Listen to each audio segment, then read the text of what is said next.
who went to help Coach Ibrahim Tanko in Egypt 2019. He's the one who will be warming the team today.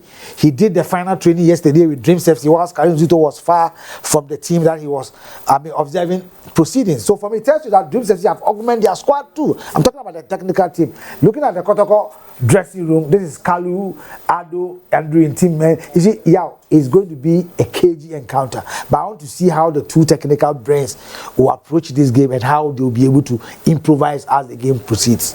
And when you look at their last 2-3 games, you know, inconsistency in player selection.